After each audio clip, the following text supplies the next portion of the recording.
Or if you're dealing with doctors that are quite intimidating, and when they walk in the room and they're oh, I have XYZ degree and I participated in this, and this, and I know best, and I'd like, if you don't think you disagree with my recommendation, how dare you, and I've heard a lot of situations where the doctors walk in the room and all of a sudden what the patient was saying to the nurse 5 minutes ago just goes by the wayside. The patient's like, yeah, whatever, I'll do whatever you want to do, just because of the intimidation factor, the social pressure that's put on them.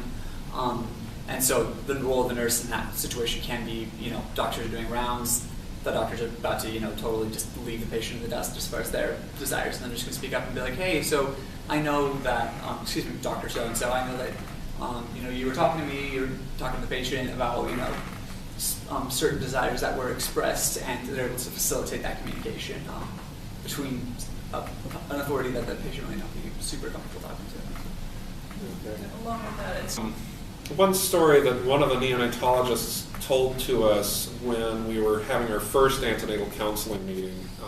We actually had two of them, because one occurred a couple hours before the water broke, and the other occurred 30 minutes after the water broke, so the game changed considerably.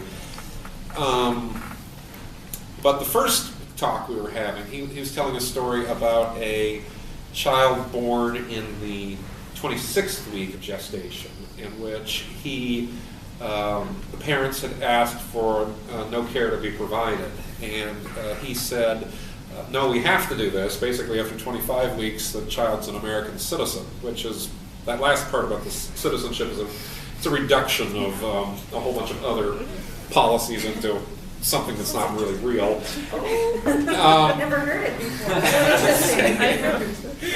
But he said that in that case, he said, no, we have to go forward, we have to provide this care.